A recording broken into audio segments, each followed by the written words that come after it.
Nous sommes engagés publics. Bienvenue aux Engagés publics. Cette semaine, aux Engagés publics, on reçoit Jean-François Gauthier. Bonjour Jean-François. Salut Denis.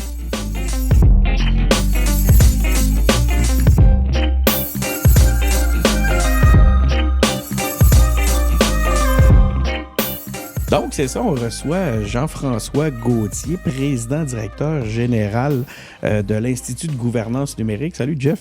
Salut, Denis. Je dis salut, Jeff, parce qu'en fait, on peut en parler tout de suite. Là, on se connaît très bien. Premièrement, merci de faire confiance puis de croire aux engagés publics, parce que c'est l'Institut de gouvernance numérique qui rend possible cette entrevue-là, puis une série d'entrevues aussi même qu'on voit de ce temps-là. Donc, merci pour la commandite. Mais au-delà de ça, on travaille ensemble beaucoup, toi puis moi. On travaille sur des projets. On va en parler tantôt. Il y a des projets dont tu vas nous parler parce que tu vas t'en servir comme exemple pour expliquer certains des concepts, là, comme PACMAC, comme le port de Sept-Îles. Puis je travaille aussi là, à orienter puis à conseiller l'Institut de gouvernance numérique. Donc, voilà, ça c'est dit. Hein. Déjà, là, on dédouane cet aspect-là. Je pense que c'est une des valeurs importantes de l'Institut de gouvernance numérique. La transparence, bon, c'est fait.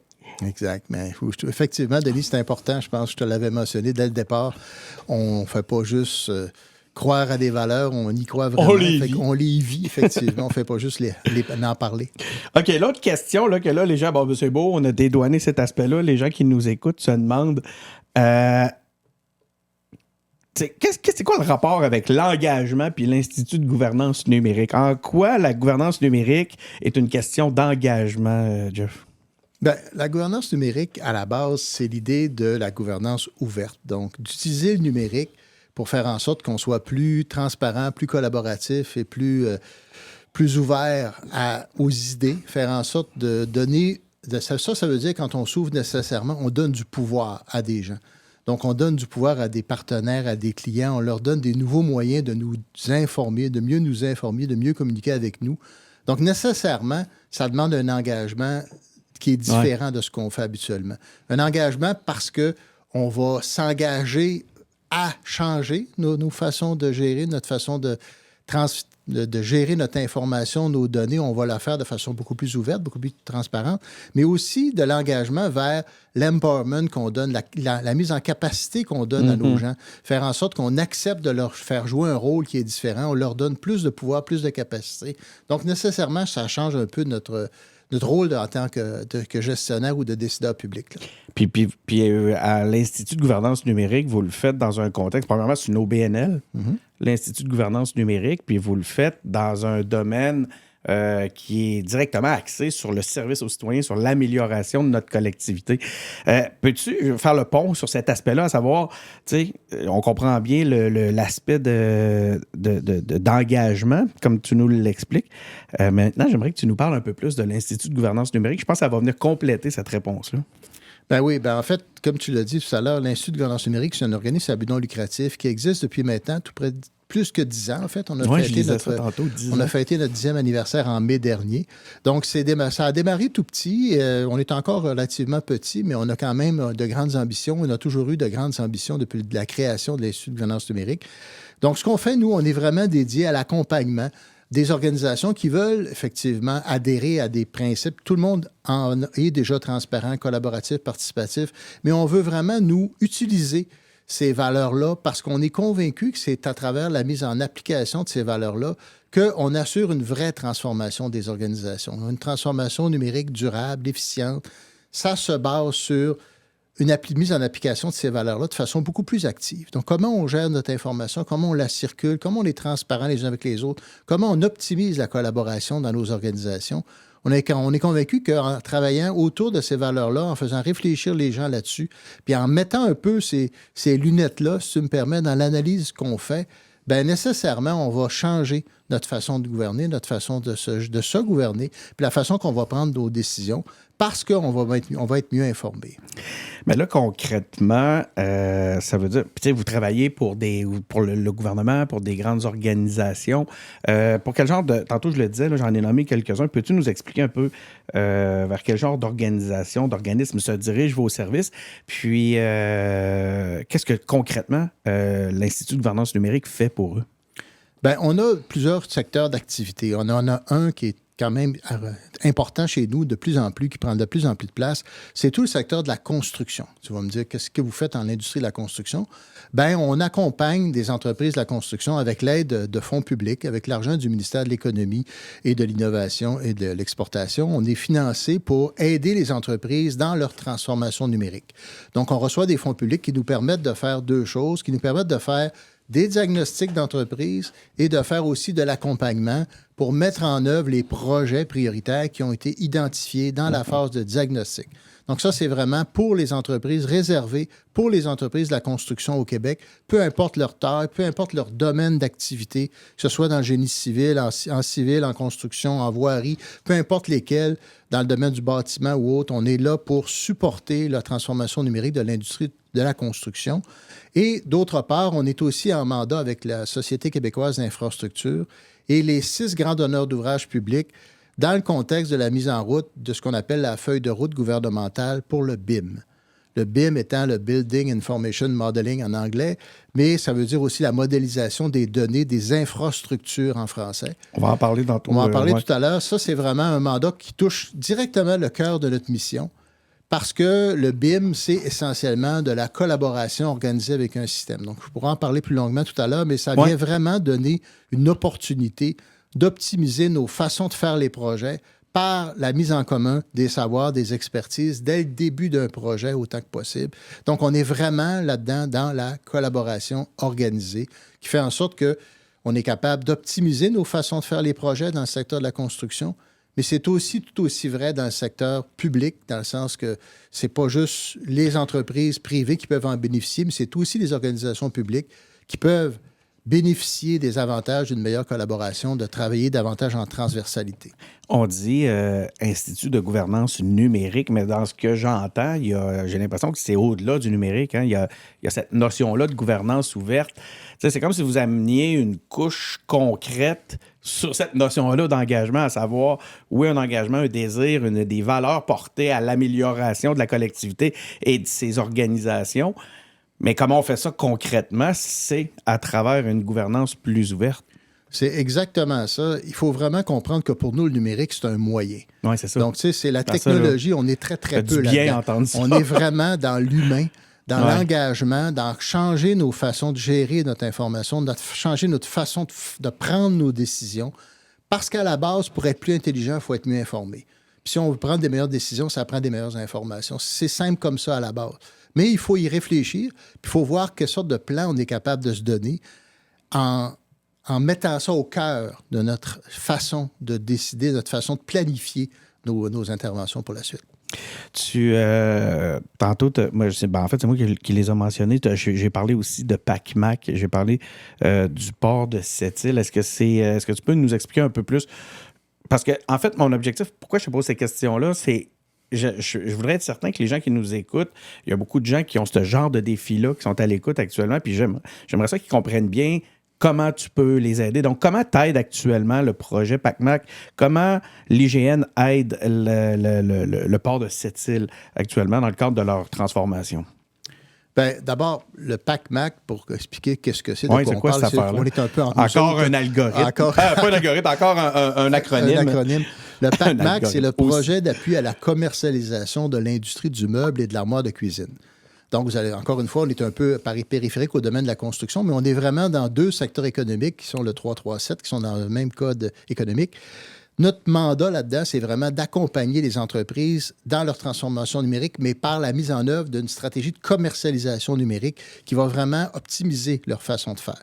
Donc ça, c'est un projet, encore une fois, qui est financé par le ministère de l'Économie, qui nous a permis depuis 2 ans d'aider à peu près autour de 45 entreprises qui bénéficient d'aides financières pour réaliser des plans de commercialisation numérique qui sont subventionnés, qu'on subventionne avec l'argent de l'offensive de transformation numérique, que je salue d'ailleurs au passage parce qu'on travaille étroitement avec les gens du ministère de l'Économie, dont les gens de l'offensive de transformation numérique, qui viennent donner de l'argent public pour supporter la transformation numérique des entreprises du secteur. Et nous, notre façon de faire, c'est là qu'on se démarque. On travaille vraiment en étroite collaboration dans nos projets avec les associations du secteur. Donc, dans le cadre du PACMAC, par exemple, avec l'Association des fabricants de l'industrie de l'armoire de cuisine, on est avec eux, l'Association des fabricants de meubles du Québec. Ce sont nos partenaires de première main avec lesquels on a, depuis le début, monté, conçu, réalisé ce projet-là. Il n'y a pas une décision qui s'est prise sur ce projet-là sans que nos associations partenaires soient impliquées. Donc, on est vraiment dans un mode de gouvernance collaboratif. C'est participatif. Participatif, à fond la caisse, puis c'est ce qui nous démarque. Puis c'est ce qu'on fait aussi dans tous nos projets. Nous, c'est vraiment l'esprit de dire, on met nos meilleurs joueurs sur la glace tout le temps dans les projets qu'on fait et on travaille en concertation avec les gens qui connaissent leur secteur. Nous ne sommes pas des experts du secteur du meuble et de l'armoire de cuisine. Nous ne sommes pas des experts de l'industrie de la construction. Par contre, on se démarque par notre capacité à mobiliser ces acteurs-là puis à les faire travailler ensemble pour réaliser un objectif qui les dépasse, qui est plus grand que chaque joueur individuellement pourrait parvenir. Donc, c'est un peu ça, la mission de l'Institut de gouvernance numérique, tout ce que tu es en train de nous dire. C'est vraiment ça, je pense, qu'on a au cœur de notre intervention, c'est de faire vivre la gouvernance ouverte, de la faire expérimenter pour faire en sorte que les gens voient les bénéfices de ça, parce qu'il faut que ça se traduise en bénéfices concrets. En dollars et en sous, c'est comme ça qu'il faut que les gens vont voir les bénéfices. Il faut qu'on réalise mieux, que ça coûte moins cher, qu'on optimise, qu'on soit plus rentable dans ce qu'on fait. Puis c'est comme ça qu'on va réussir à aller chercher l'engagement, puis aller chercher surtout une vraie transformation des entreprises. On parle de transformation numérique. Oubliez le mot numérique, là. À la base, on parle de changer nos entreprises, leur permettre de faire face aux défis du 21e siècle. Bien, il faut nécessairement qu'on change nos façons de gérer nos organisations. Parlons-en c'est toi qui amènes le sujet. Tu nous amènes un peu sur les défis. C'est quoi les défis que tu observes? Peux-tu nous expliquer comment la transformation numérique est essentielle aux organisations aujourd'hui? Puis là, écoute, il y a tellement de choses qui me viennent en tête. On n'a qu'à penser à l'intelligence artificielle qui est un gros bouleversement qui nous arrive de plein fouet. Mais sinon, globalement, là, à travers le temps, tu nous disais 10 ans tantôt, c'est quoi les grands défis que tu as observés? Ben, je dirais le principal défi, c'est la résistance au changement. C'est le temps humain, hein? C'est toujours humain. Puis c'est ceux qui sont établis dans un rôle, dans une responsabilité, qui sont imputables devant leurs commettants d'une certaine responsabilité. Comment on va faire chercher l'engagement de ces gens-là pour justement leur faire valoir qu'ils peuvent être meilleurs en étant plus ouverts, plus collaboratifs et plus transparents? C'est pas toujours simple parce qu'évidemment, on se bute à l'exercice du pouvoir. Comment ces décisions-là se prennent actuellement? Ils se prennent souvent à porte close, avec un nombre très, très restreint de personnes. Puis c'est toujours, effectivement, le défi. Comment on fait pour permettre d'allumer ces décideurs-là sur l'opportunité? Parce qu'il y a des risques associés à s'ouvrir. Évidemment, si on fait ça n'importe comment, ça va être la cacophonie. Il ne s'agit pas d'ouvrir des Facebook partout, n'importe comment, n'importe quand. Il faut l'ouvrir d'une façon structurée. Il faut l'ouvrir avec des méthodologies qui ont démontré leur pertinence, leur valeur dans le contexte. Puis ça me permet de te parler du port de Sept-Îles, par exemple, qui est un exemple de projet dans lequel on nous a demandé dès le départ, je me rappellerai tout le temps, la première discussion que j'ai eue avec le PDG du port puis le président, ça a été de dire, le port a besoin d'amour. C'était ça leur message. Ils ont besoin d'amour. Ils veulent être mieux connus, mieux aimés de leur milieu, de leur communauté. Fait que dès le départ, on leur a dit, écoutez, très bien, si vous voulez qu'on arrive à recréer un sentiment d'appartenance puis à augmenter la valeur de la réputation du port dans son milieu, bien, il faut que vous vous sachiez connaître, puis il faut que vous entriez en conversation avec les commettants, avec votre milieu. Puis c'est ce qu'on a fait ensemble, tu le sais, depuis le départ. On a ouvert une plateforme, on leur a proposé d'utiliser le numérique pour créer un lieu d'échange qui a permis, puis qui permet aux gens, sur une base récurrente, d'échanger, de débattre ensemble de certaines idées pour prioriser ces idées-là, puis en arriver éventuellement à des solutions, à régler des problématiques. Toute cette façon de faire, d'organiser les débats en ligne, ça se fait, on le fait depuis plusieurs années, on le fait, je pense, assez bien, puis ça démontre des résultats. Ça a je trouve que c'est là qu'on vient boucler un peu la boucle du pourquoi c'est de l'engagement.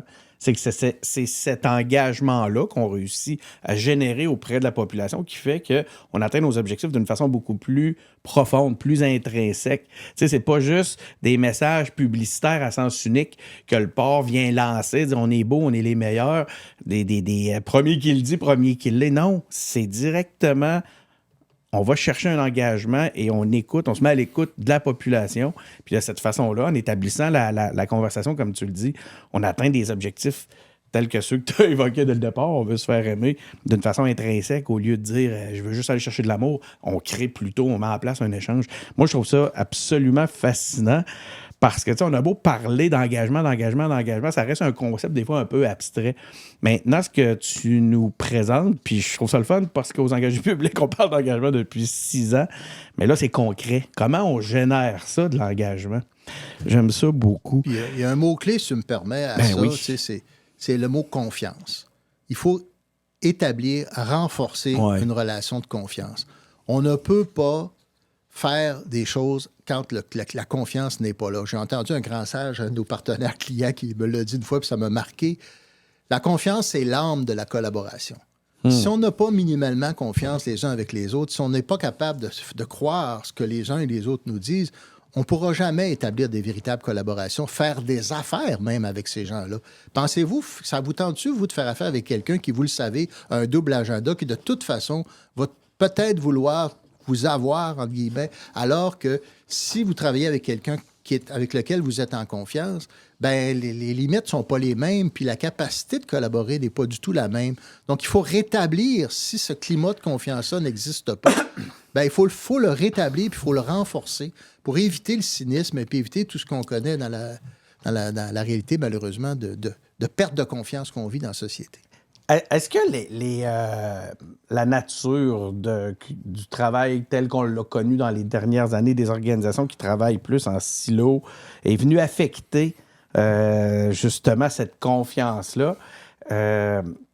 Puis où se situe l'Institut de gouvernance numérique par rapport à cet aspect-là du travail en silo? Parce que si les défis sont tels que tu nous les évoques, j'imagine que le travail est beaucoup de transformer les organisations pour que, justement, ils décloisonnent. Bien, absolument. Il faut, à la base, il y a un décalage entre l'évolution de la société, l'évolution des organisations, puis l'évolution des entreprises. On le voit de plus en plus.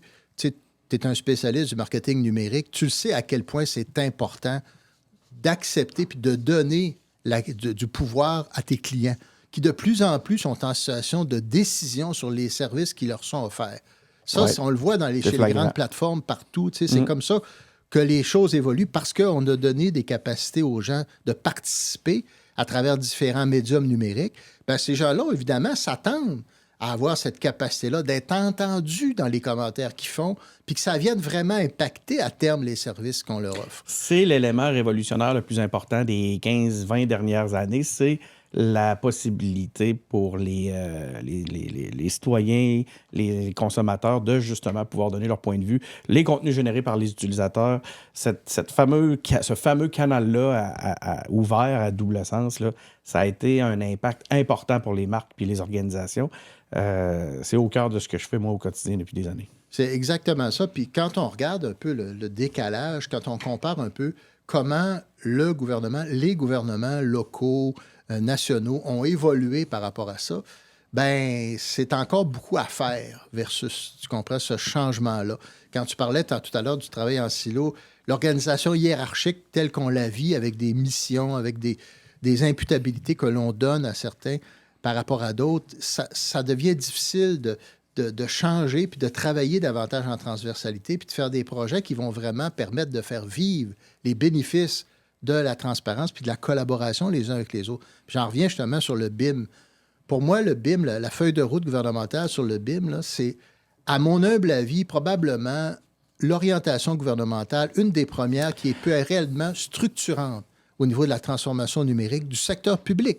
Des entreprises privées, oui, mais aussi du secteur public. Écoute, je t'arrête, Jeff. Il va falloir que tu nous expliques avant de poursuivre. Oui. C'est quoi le BIM? Bon, quoi tu parles? De quoi on parle quand on parle du BIM? Le BIM, c'est tout simplement, je reviens à la définition du terme, la modélisation des données d'infrastructure. Ça veut dire de créer une maquette numérique, une maquette en 3 dimensions, en 3D, c'est essentiellement, c'est ça. On crée une maquette qui nous permet dès le départ, de mettre à profit l'expertise de tout le monde. Donc, les entrepreneurs généraux, spécialisés, les ingénieurs, les architectes, conçoivent un plan, au lieu de le faire papier comme on le faisait dans le OK, mais là, quand tu parles d'un plan, c'est pas conceptuel. Non, c'est non, une maison, par exemple, ou un bâtiment. Exactement. C'est OK. l'infrastructure, peu importe laquelle, que ce soit un pont, une route. Name it, là, c'est pas seulement réservé au bâtiment.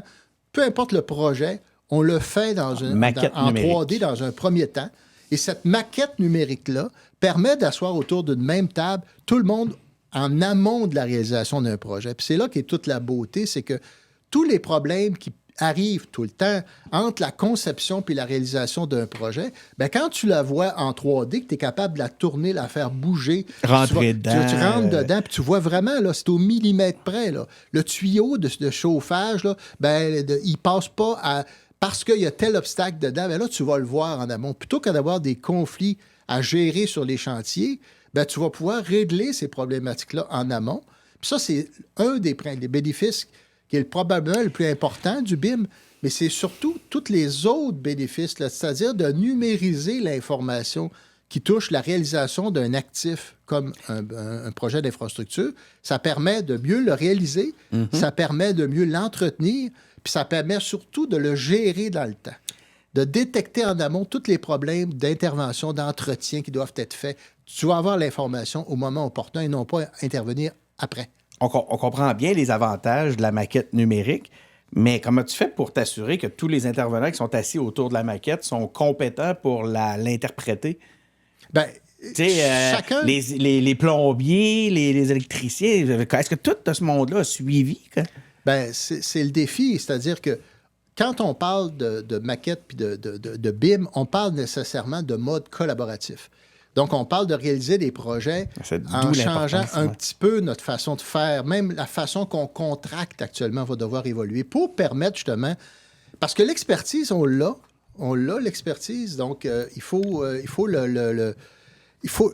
y donner accès à cette expertise-là, que ce soit celle des entrepreneurs, tu parlais tantôt des plombiers, des électriciens. Ces gens-là ont développé des connaissances fines de leur métier, qu'évidemment que les architectes n'ont pas quand ils pensent le plan, que les architectes des entrepreneurs généraux n'ont pas. Autre avantage de les avoir autour de la table. Comment on fait pour les mettre à profit dès le départ dans la conception d'un projet? Écoute, dans tous les domaines, c'est un rêve. Là, c'est génial. Même en informatique, on n'est pas capable de faire ça. Exactement. Fait que comment on peut réussir à le faire? Ben, c'est en travaillant ensemble puis en créant ces lieux de concertation-là, faire en sorte que dès le départ, les expertises de tout le monde sont mises à profit. Mais évidemment, c'est un objectif. Pour arriver là, c'est comme courir le marathon. Là. Tu ne pars pas courir le marathon demain matin. Là. Ça prend un peu d'entraînement. Donc, il faut que tu aies fait un peu de projet, que tu aies transformé numériquement un peu ton organisation, que tu aies vécu quelques projets qui vont te permettre effectivement d'arriver à faire des projets en BIM. Ça, c'est pour le secteur de la construction, mais dans le secteur du secteur public, je pense, par exemple, au ministère de la Mobilité durable, à la Société québécoise d'infrastructure, à peu importe l'organisation publique qui gère un projet d'infrastructure, bien, eux aussi, il faut qu'ils s'adaptent. C'est pas simple pour eux non plus. Là. L'adaptation n'est pas seulement au niveau des entrepreneurs, elle est aussi au niveau du secteur public qui doivent travailler en transversalité, gérer le projet autrement, mettre le projet au cœur des conversations, faire en sorte qu'on puisse, dorénavant, organiser le travail de façon à ce qu'on puisse vraiment le faire à profit pour la réalisation des objectifs et les bénéfices d'un projet. Le changement est tout aussi grand dans le secteur public que pour les entreprises privées qui sont impliquées. Vous êtes impliqué dans la feuille de route gouvernementale sur le BIM. Est-ce que tu peux nous expliquer un peu qu'est-ce qu'il y en a? Parce que tu le sais, aux engagés publics, on est un petit peu des maniaques de ce qui se passe au point de vue de la machine gouvernementale aussi. C'est quoi ça exactement, la feuille de route gouvernementale sur le BIM? Bon, la feuille de route gouvernementale sur le BIM, comme son nom l'indique, l'objectif de la feuille de route, c'est de donner l'information en amont à l'industrie que le gouvernement du Québec, essentiellement, a décidé que tous les projets d'infrastructure, peu importe lesquels, à terme, vont devoir se faire en BIM. OK? Donc, la feuille de route, c'est vraiment une volonté gouvernementale. C'est porté par le Conseil du Trésor. Ça s'inscrit et ça s'inscrit toujours dans le cadre du plan d'action gouvernementale pour la construction qui a été adopté en 2021, qui était porté à l'époque par le Conseil du Trésor. Donc, c'est vraiment une orientation gouvernementale qui vient dire à l'ensemble des intervenants impliqués dans l'industrie de la construction, le BIM deviendra obligatoire. OK? Maintenant, à quelle vitesse et comment on va faire ça? Le but de la feuille de route, d'abord, c'est porté par la Société québécoise d'infrastructure conjointement avec le ministère des Transports et de la Mobilité durable. Donc, ce sont les deux co-porteurs de la feuille de route. À eux sont associés Hydro-Québec, la Société québécoise d'habitation, la Ville de Montréal et la Ville de Québec. Donc, c'est 6 grands donneurs d'ordre québécois qui, ensemble, disent, nous, voici la vitesse à laquelle nous allons rendre obligatoire le BIM et combien de projets on va faire l'année prochaine, combien dans 2 ans, combien dans 3 ans.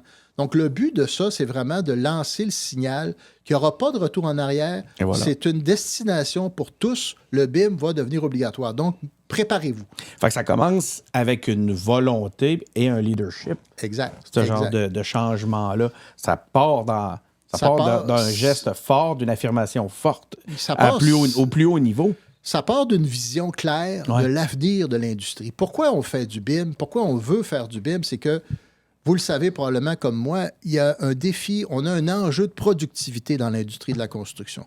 Il y a 2 grands défis. Il y a un enjeu de productivité, puis il y a aussi un enjeu environnemental. Parce que l'industrie de la construction est une des industries au Québec qui est très polluante, on va se le dire. C'est pas toujours le fun, mais ça demeure une réalité. On a beaucoup de travail à faire pour optimiser notre performance environnementale, pour répondre aux défis des changements climatiques. Donc, le BIM permet de répondre à ces défis-là, entre autres. Donc, il y a vraiment une vision. Puis c'est ce qui est intéressant. Quand je parlais tout à l'heure, à mon avis, c'est la première fois qu'on a une orientation gouvernementale aussi structurante. Sauf que, évidemment, il faut la comprendre, il faut l'expliquer, il faut que les gens se l'approprient. Puis ça ne peut pas devenir un modèle, ça, pour lancer, après ça, un modèle qu'on va répliquer dans d'autres domaines. Là, on parle de la construction, puis on va poursuivre là-dessus, parce que j'ai une question qui me fait rire un peu pour toi là-dessus. J'ai hâte de voir comment tu vas réagir, mais il me semble, une fois que ce modèle-là va avoir fait ses preuves, est-ce que c'est pas un modèle, justement, un gabarit qu'on pourrait répliquer dans d'autres domaines? Bien, moi, je pense que oui, évidemment, parce que, comme je le disais depuis tout à l'heure, tu sais, les valeurs de transparence, participation et de collaboration sont garantes d'une transformation durable des organisations. Comment on peut le faire vivre? Comment on peut le faire expérimenter? Peu importe le domaine, qu'on soit en construction ou ailleurs, travailler ensemble, se concerter, organiser la concertation. On peut juste gagner parce qu'on met à profit l'intelligence des gens, on met à profit l'intelligence de tous les gens qui sont impliqués dans différents projets à différents niveaux. Et c'est là que ça prend toute la force. Puis c'est là que le numérique prend toute sa pertinence, à mon avis, parce que c'est à travers un outil numérique qu'on peut y arriver aujourd'hui. On n'aurait pas pu faire ça il y a 20 ans. Ma question qui me fait sourire, tu sais, le milieu de la construction, c'est connu pour être un milieu, puis là, prenez-en pas en ombrage, gens de la construction, mais d'être un milieu un peu conflictuel. Hein. On a vu même que ça s'est retrouvé dans des grosses... il y a eu des grosses commissions d'enquête dernièrement. Donc, quand on parle de transparence, on parle de conflit. Puis là, on arrive justement avec la transparence puis la collaboration. Vous n'êtes pas attaqué au plus compliqué pour commencer ce genre d'opération-là? Bien, peut-être, mais c'est probablement aussi le plus porteur. Parce que, c'est là qu'on va avoir les plus de... Parce que pour moi, tu comprends, quand on regarde l'économie actuellement, quand on regarde l'importance économique du secteur de la construction au Québec, c'est le 4e plus gros secteur économique au niveau du PIB. C'est vraiment un secteur qui doit évoluer, doit bouger. Moi, je dis souvent dans les interventions publiques que je fais, on est à l'ère de la pré-industrialisation de notre industrie. Les gens qui sont dedans ne le voient pas nécessairement comme ça actuellement. C'est un défi de communication. Mais il faut faire comprendre que ce qui s'en vient sur les marchés internationaux, c'est gros. Il y a la préfabrication qui est tout un autre enjeu qui est majeur, qui va permettre d'améliorer notre performance de ce qu'on fait au niveau de la construction, aussi tout autant que le BIM peut le faire, la préfabrication va le faire. Mais ces nouvelles tendances-là, si on ne s'y adapte pas, moi, quel exemple que je donne souvent, par exemple, on fait un projet, je ne sais pas, moi, donner un exemple, prenons encore Sept-Îles, projet d'hôpital de Sept-Îles qui va être lancé bientôt. Bien, c'est un projet de 50-60 millions, mais si ce projet-là est rendu en BIM obligatoire dans un délai trop rapide puis qu'on n'a pas permis à nos entreprises de se préparer, de suivre, bien, c'est seulement les grands entrepreneurs, parce qu'eux sont déjà là, qui vont être capables de répondre à ces appels d'offres-là. Et là, même eux, d'ailleurs, sont à risque, parce que même les grands de ce monde, au Québec... Ils sous-traitent souvent beaucoup aussi. Ben oui, mais c'est surtout qu'il y en a des beaucoup plus gros qu'eux à l'extérieur du Québec. Donc, si on veut assurer que nos projets d'infrastructure soient réalisés minimalement par des entreprises québécoises, bien, il faut faire en sorte qu'on amène l'adhésion de ces entreprises-là, qu'on leur fasse vivre des projets. Puis ça, c'est tout le monde qui est interpellé. Fait que c'est un projet important qui a un impact carrément sur... Oui, puis sur la place du Québec, je dirais, dans le monde. Bien, je pense qu'on a réussi au Québec. On a, vous le plan prévu d'investissement en infrastructure, vous le savez, là, c'est pas des peanuts. On parle de 150 milliards sur les 10 prochaines années. Là. C'est énormément d'argent public qui est investi.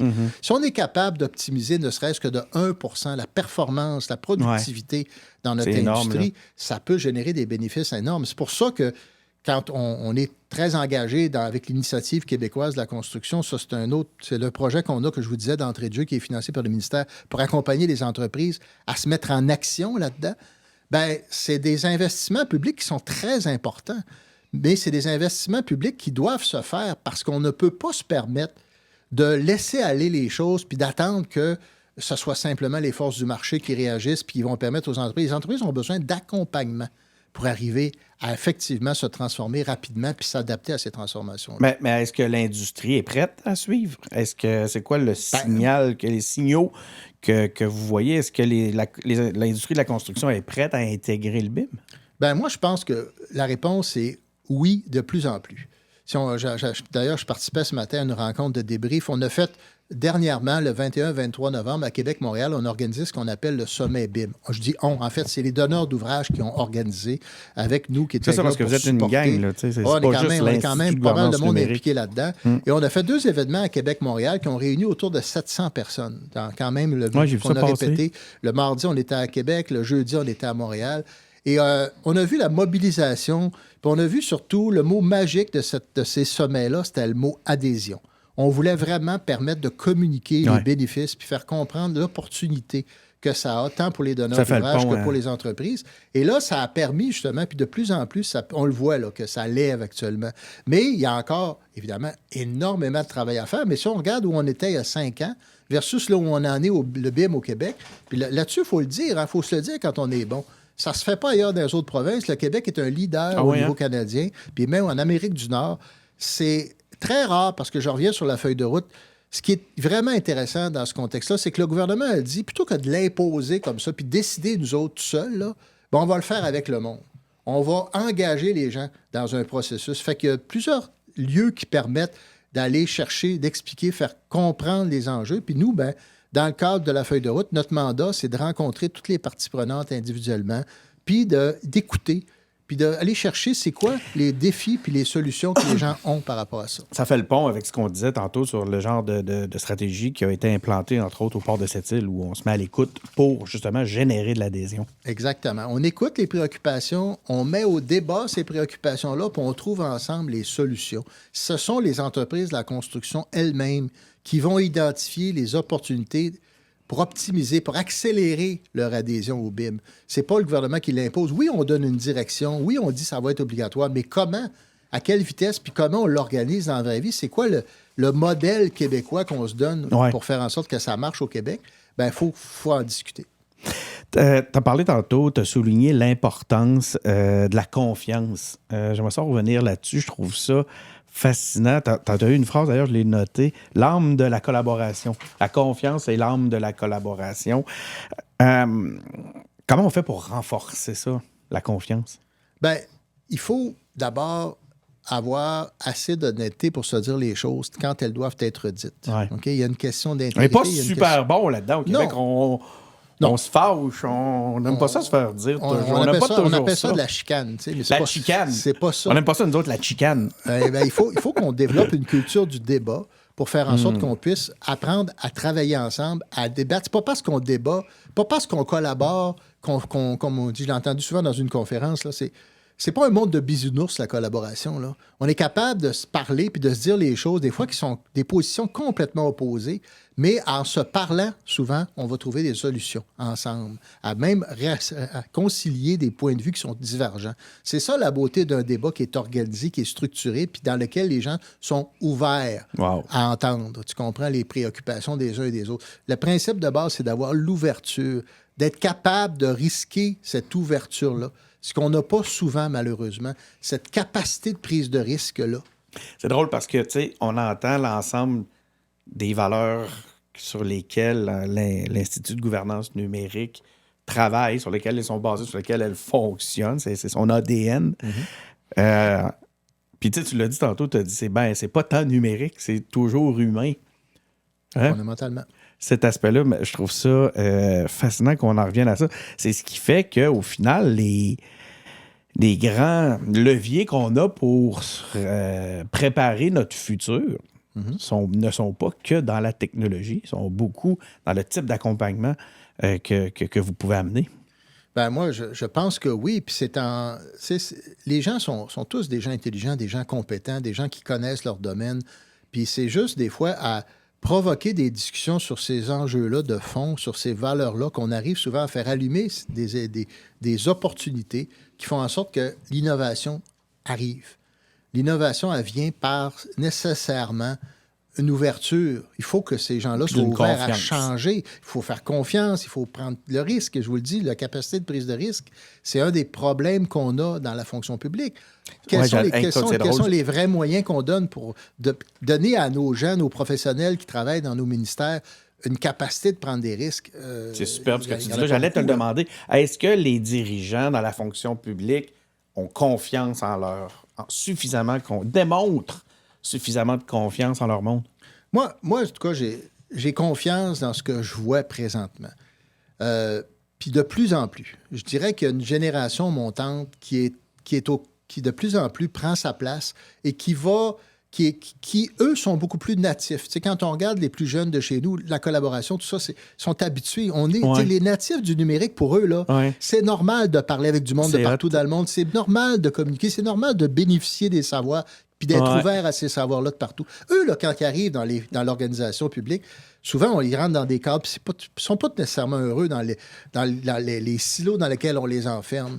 Mais eux, là, quand ils montent en responsabilité, ils sont capables et ils veulent prendre des risques. Donc, il y a une couche de gestionnaires en qui j'ai confiance, qui va faire en sorte qu'à terme, on va changer notre façon de faire et on va s'ouvrir. Ils vont faire confiance en cette génération-là aussi. Hein? Puis on va apprendre à faire confiance à notre monde, puis à les laisser prendre la parole, puis à les laisser s'exprimer. Puis c'est pas si dangereux que ça de laisser les gens parler, là. J'adore ça. Tu viens de me donner une super cote pour une de nos clips promo. C'est quoi les conseils? Si tu avais un conseil, tu avais un top 3 conseils à donner aux organisations publiques pour encourager l'adoption des technologies comme le BIM que tu nous as parlé, comment amener plus de collaboration au sein d'une organisation, assurer la transformation qui va faire qu'on va surmonter les défis qui se présentent à nous comme collectivité, ce serait quoi? Ben, je dirais, moi, un des premiers éléments, j'en ai parlé tout à l'heure, il faut arrêter d'avoir peur. La peur d'avoir peur, là, ça mène à rien. Il faut se faire confiance. N'ayez pas peur. N'ayez pas peur. On est capable. Nos gens sont capables. Nos gens sont intelligents. Puis quand on leur donne l'espace nécessaire pour faire monter ces idées-là qui leur viennent, on est toujours surpris des résultats. Puis un autre élément, c'est qu'il ne faut pas avoir peur de s'entourer de gens qui sont meilleurs que nous. Moi, l'IGN, c'est ce que j'essaie de faire tout le temps. Tu sais, je disais tantôt, on met les meilleurs sur la glace, les meilleurs, c'est pas moi. Tu sais, c'est des gars, c'est des personnes, c'est des femmes qui sont alentour de nous, qui ont une expertise que nous, on n'a pas, qu'on va chercher, puis qu'on met à profit pour l'organisation. C'est comme ça que j'essaie de gérer à l'interne. On met les meilleurs à chacun essaie de mettre les meilleurs, puis je pense à Marie, tu sais, qui est notre vice-présidente des opérations, Marie Gagné, tu sais, qui est une brillante personne, qui est vraiment beaucoup meilleure que moi dans la structuration. Moi, je suis plus, tu la connais, je suis plus un peu les éléments de vision. On a chacun nos forces, nos faiblesses, mais il faut être capable de ne pas avoir peur de s'entourer de gens qui vont être plus forts que nous, puis qui ne nous remettent. Moi, au contraire, ça me conforte d'être bien entouré de gens qui ont des expertises complémentaires, puis qui vont être bien meilleurs que moi dans leur domaine.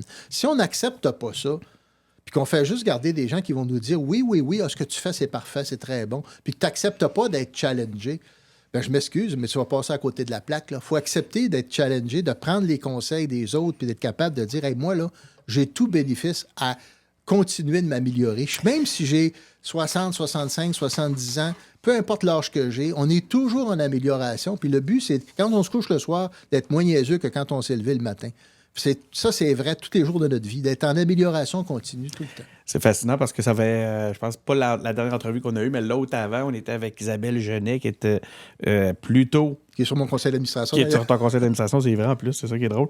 Puis Je me demande bien qui vous a mis en contact, d'ailleurs. Je connais Isabelle depuis très longtemps. Si tu as écouté l'épisode, tu le sais.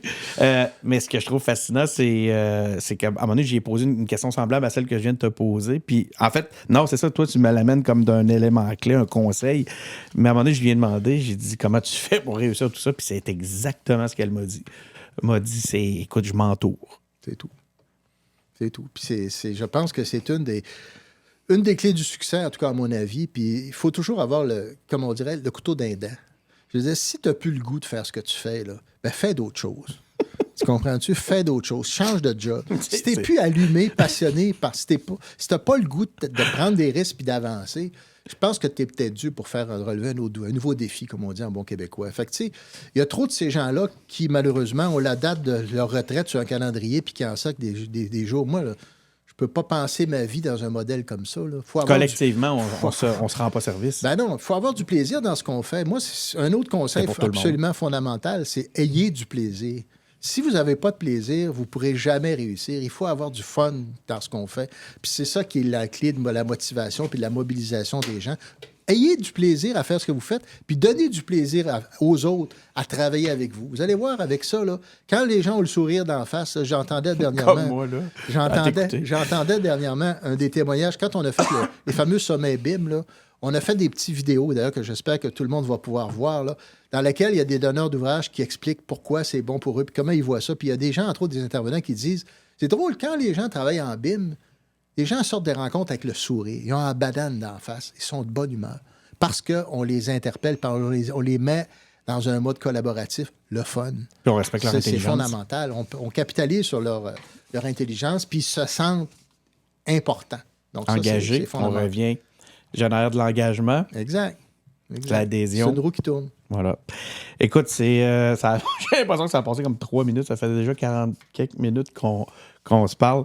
Merci beaucoup. J'ai goût de dire Jeff. Jean-François Gauthier, président, directeur général de l'Institut de gouvernance numérique. Merci d'être venu nous voir aux engagés publics, puis de croire aux engagés publics. On comprend mieux pourquoi tu crois aux engagés publics comme ça. Ben écoute, c'est la moindre des choses. Pour moi, c'était normal d'avoir l'opportunité de venir discuter d'engagement avec toi, puis de pouvoir aller un peu plus dans faire connaître un peu mieux ce qu'on fait, nous, comme organisation.